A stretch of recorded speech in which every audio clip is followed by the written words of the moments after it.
Hello दोस्तों, कैसे आप सभी। मैं तुषार आप सभी का स्टडी रैम्बल में बहुत बहुत स्वागत करता हूं। चलिए शुरू करते हैं इस सेशन को। और इस सेशन में कवर करेंगे 5 year plans of Indian economy, जो कि इकोनॉमी का एक बहुत ही इंपॉर्टेंट टॉपिक है और इससे अक्सर ही आपके एग्जाम में सवाल आते ही आते हैं, चाहे वो एसएससी के हों या रेलवे के या फिर बैंकिंग के। सवाल इससे आ ही जाता है। और काफ़ी सारे बच्चों की एक डिमांड आ रही है, वो कह रहे हैं कि सर गवर्नमेंट स्कीम्स को आप कवर करा दीजिए एक लेक्चर में। तो देखिए जो गवर्नमेंट स्कीम्स क्या हैं बहुत सारी होती है, तो एक में तब करेंगे सेंट्रल स्कीम्स, जो कि मैंने आपके लिए छांट ली है सारी, जितनी पुरानी थी और नई, यानी 2020 की भी।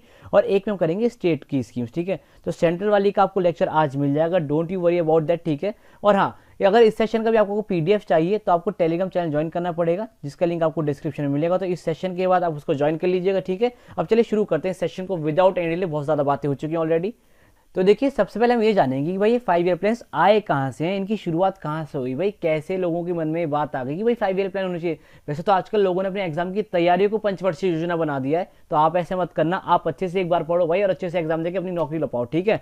चलो अब फटाफट देखो 1934 में क्या हुआ, सबसे पहले बात आई कि भैया हमारी जो इंडियन इकोनॉमी ना थोड़ी प्लान्ड होनी चाहिए। और ये बात आई कहाँ से, क्या से इस बात का बीज आया बेसिकली। तो देखिए एक बुक है एम विश्वेश्वरैया जी की। ये एम विश्वेश्वरैया वही है जिनके नाम पे हम इंजीनियर्स डे बनाते हैं, ठीक है।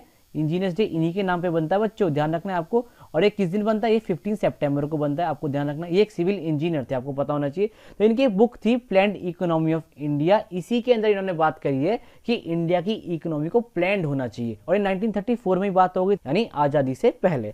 अब देखिए इसी साल ऑल इंडिया कांग्रेस ने भी इसी बात की डिमांड कर दी कि जी नहीं ऐसा ही होना चाहिए। फिर उसके बाद हुआ क्या कि 1944 में 8 इंडस्ट्रियलिस्ट, यानी 8 इंडस्ट्रियलिस्ट, यानी इसमें हमारे ये टाटा बिरला ये सब इस तरह के जो लोग थे उस टाइम पे, तो उन्होंने मिलकर एक प्लान बनाया, बॉम्बे प्लान। और इसमें इन्होंने सोचा कि चलिए यहाँ का विकास किया जाए, ठीक है। और उसी के सेम साल के अंदर, उसी दौरान मतलब एक गांधीयन प्लान आया, ठीक है। Gandhian plan of Indian economy, इसको बनाया किसने था, इसको बनाया था श्रीमन नारायण ने, यानी इन्होंने इसको प्रेजेंट किया था। इसके बाद एक और प्लान आया इसी साल के अंदर, वो आया था हमारा पीपल्स प्लान। देखिए सारे प्लान्स एग्जाम में पूछे गए, मैं पागल नहीं हूं जो आपको इतना लंबा चौड़ा इंट्रोडक्शन लिख के लाया हूं, ठीक है। ये पूछे गए, यकीन ना हो तो देख लेना, एसएससी में आया हुआ है। ये गांधीयन प्लान पूछा है, पीपल्स प्लान भी पूछा है, ये एम एन रॉय का प्लान था। और देखिए एम एन रॉय पता है कौन है, वही है जो कॉन्स्टिट्यूशन असेंबली के वो बने थे, क्या कहते हैं, वाइस प्रेसिडेंट, ठीक है, ध्यान रखना है आपको। एंड उसके बाद 1950 में आया हमारा सर्वोदय प्लान, ठीक है। ये जस्ट एक साल पहले आया हमारे फर्स्ट 5 ईयर प्लान से, ठीक है, आपको ध्यान रखना है। और इसको बनाया किसने था, इसको बनाया था जयप्रकाश नारायण ने। अब इसमें से जो सबसे ज्यादा बार पूछा गया वो पूछा गया पीपल्स प्लान, ठीक है, आपको ध्यान रखना है किसका है, एम एन रॉय का है। अच्छा, जब इंडिपेंडेंस हमारी हो गई थी, यानी जब हम आजाद हो गए थे, उसके बाद एक कमेटी बनाई गई थी, ठीक है। और उस कमेटी के हेड थे जवाहरलाल नेहरू।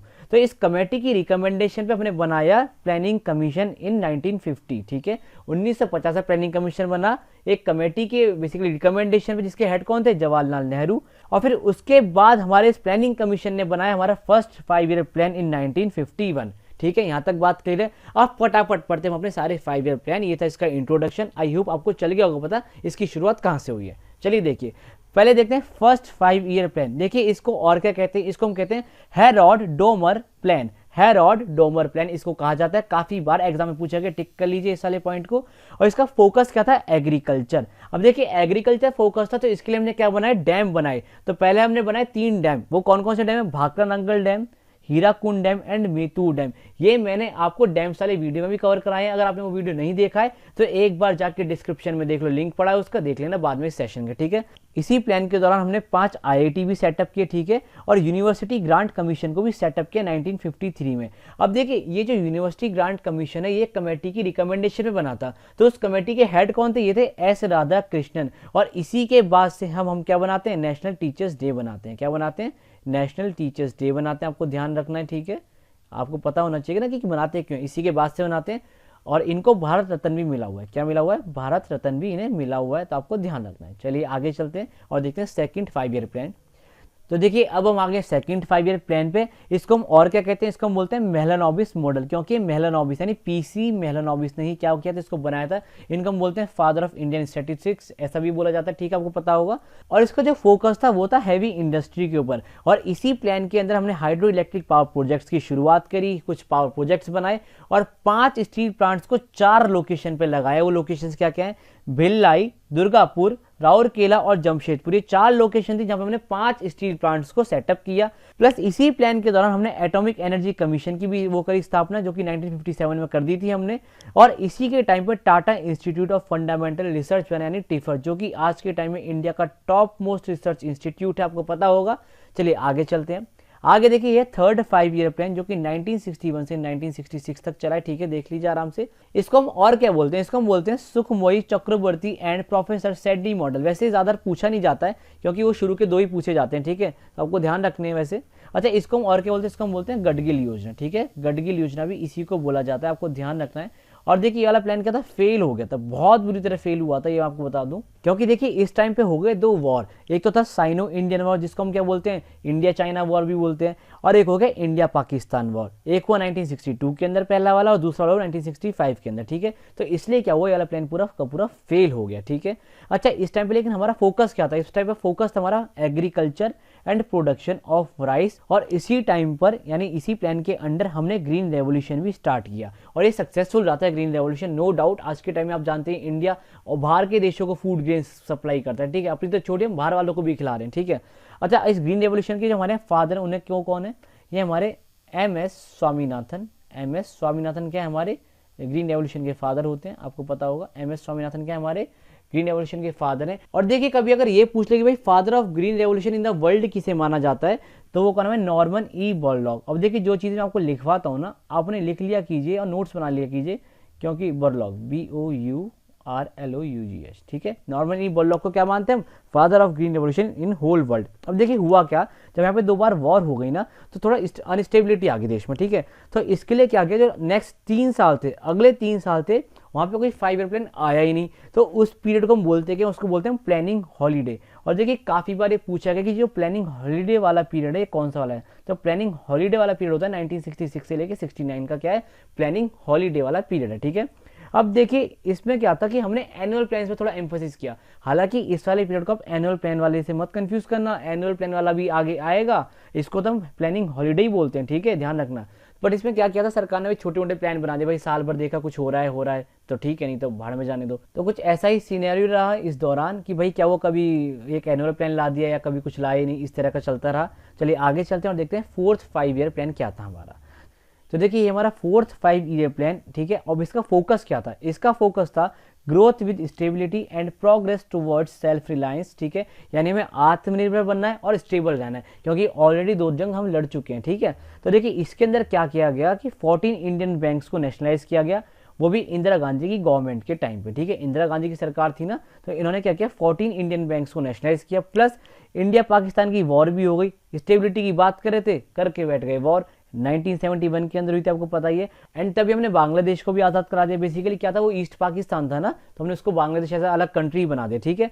और इसी दौरान हमने एक न्यूक्लियर टेस्ट किया, जिसको हम जानते हैं स्माइलिंग बुद्धा के नाम से आज, या फिर आप इसको पोखरण 1 के नाम से भी जानते होंगे, आपने अगर कभी सुना होगा तो पोखरण 1 ही क्या नाम है, स्माइलिंग बुद्धा का नाम है। और ये 1974 के अंदर हुआ था। ये प्रीवियसली एग्जाम से पूछा गया, इसका ईयर भी पूछा गया, तो आपको ध्यान रखना है, ठीक है, लिख लीजिए एक जगह पे, जो मैं बताता जा रहा हूँ आपको। चलिए आगे देखते हैं। आगे आया हमारा 5th 5 ईयर प्लान 1974 से लेकर 79 तक, ठीक है। और इसको किसने लॉन्च किया था, DD धर ने लॉन्च किया था। तो पूछा गया पहले, इसलिए मैंने लिख रखा है अलग से पॉइंट बना के, इसको किसने लॉन्च किया है, DD धर ने लॉन्च किया है, ठीक है। 1974 से 79 तक का ये प्लान था। अब देखने चला नहीं था, देखना कितनी अभी बसड़ कटेगी इस प्लान के अंदर।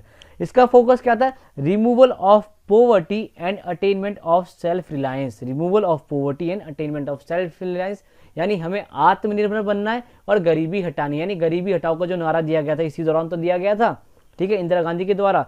अब देखिए इसका फोकस था सेल्फ रिलायंस पे। तो किस तरीके से सेल्फ रिलायंट बनना है हमें एग्रीकल्चर प्रोडक्शन करना है और डिफेंस में सेल्फ रिलायंट बनना है। डिफेंस में क्यों, क्योंकि भैया अब तक हमारा देश इससे पहले 3 लड़ाइयाँ लड़ चुका है, 3 जंगें लड़ चुका है, तो भैया हमें डिफेंस तो मजबूत करना ही पड़ेगा ना। इसीलिए ये वाला जो प्लान था इसमें हमारा क्या था, फोकस था डिफेंस में भी हमें सेल्फ रिलायंट बनना पड़ेगा।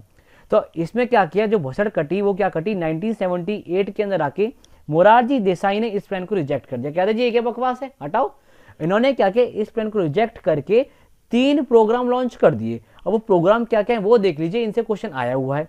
प्रोग्राम है MNP यानी मिनिमम नीड्स प्रोग्राम, भाई जितनी जरूरत है उतना ही काम करेंगे, उससे फालतू 1 रुपया खर्च नहीं करेंगे, पहला प्रोग्राम। फिर दूसरा क्या था, दूसरा था हमारा food for work programme, and तीसरा था 20 पॉइंट प्रोग्राम। तो देखिए 20 पॉइंट प्रोग्राम है, इससे काफ़ी बार क्वेश्चन आया, इसको आप मार्क कर लीजिए, कहीं लिख लीजिए कि 20 पॉइंट प्रोग्राम तो लॉन्च किया था मोरारजी देसाई ने, और किस 5 ईयर प्लान के अंदर किया था, 5th 5 ईयर प्लान के अंदर किया था। इसका पीरियड तो यही चलेगा, ठीक है, 79 तक पीरियड तो यही चलता रहा इसका।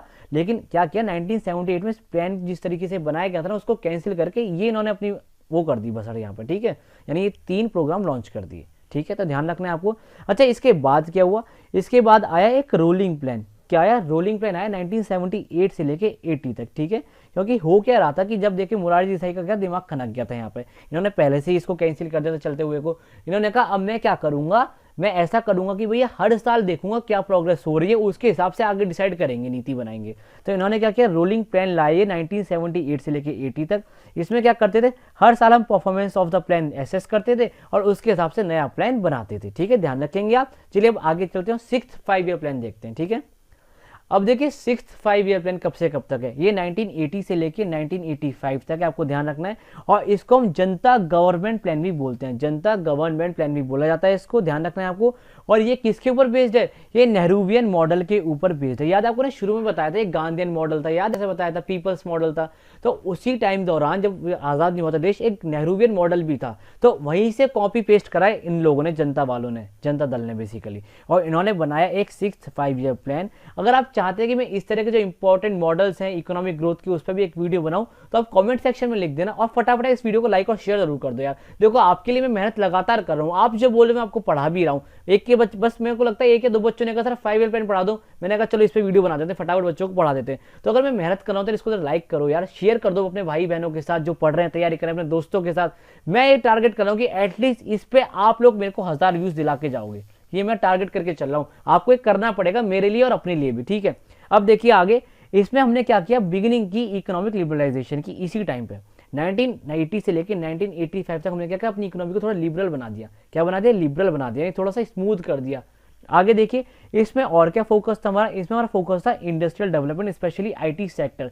तो एक बार क्वेश्चन ये पूछा भी जा चुका है कि बताइए कौन सा 5 ईयर प्लान था इसमें इंफॉर्मेशन टेक्नोलॉजी सेक्टर पे फोकस किया गया था, तो वो हमारा 6th 5 ईयर प्लान, आपको ध्यान रखना है। चलिए अब आगे चलते हैं और देखते हैं नेक्स्ट प्लान क्या है हमारा। नेक्स्ट हमारा 7th 5 ईयर प्लान, वो तो ऑब्वियसली पता ही है आपको, बट उसके अंदर है क्या वो देख लेते हैं। तो देखिए 7th 5 ईयर प्लान था 1985 से लेकर 1990 तक का, आपको ध्यान रखना है। और इसमें फोकस क्या था, improving productivity level of industries by upgrading technology, यानी जो हमारी इंडस्ट्रीज हैं उनको अपग्रेड करना है, उनके अंदर नई नई टेक्नोलॉजी लानी है, ठीक है। और देखिए इस प्लान को हम ऐसा कहते हैं कि ये कमबैक था कांग्रेस का पावर में आना, बेसिकली कांग्रेस को दोबारा क्या मिल गई, सत्ता मिल गई थी इस प्लान के बाद, ठीक है, इस प्लान के दौरान बेसिकली, ठीक है, आपको ध्यान रखना है। अब देखिए 1985 से लेकर 1990 तक तो भैया चलता रहा 5 ईयर प्लान, बट इसके बाद क्या हुआ, फिर से हमारी इकोनॉमी में क्या हुआ, डिसबैलेंस हुई, थोड़ी सी डिस्टेबलाइज हुई। तो हमने हमारी इकोनॉमी जब डिस्टेबलाइज हुई तो हमने क्या करे, एलपीजी रिफॉर्म्स लेके आए। तो मैं आपको बताऊंगा क्या होते हैं एलपीजी, कोई सिलेंडर नहीं है आपके घर का, ध्यान रखना, अभी बताऊंगा क्या होता है एलपीजी, सब्र करो।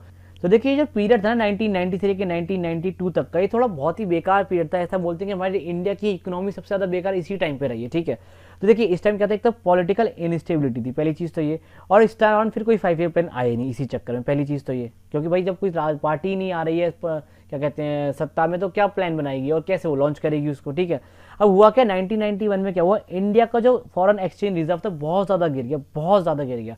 तो इसके प्रेशर में आके हमारी जो कंट्री थी या बेसिकली हमारे जो उस वक्त लीडर्स थे, उन्होंने एक रिस्क लिया इकोनॉमी को लेके, और उन्होंने हमारी इकोनॉमी को ट्रांसफॉर्म किया सोशलिस्ट इकोनॉमी में, ठीक है। तो इसी में हमने क्या किया, एलपीजी रिफॉर्म्स को लागू किया। और एल से यहाँ पे मतलब क्या है, लिबरलाइजेशन, आपको ध्यान है लिबरलाइजेशन यहाँ पे मतलब है इस बात का।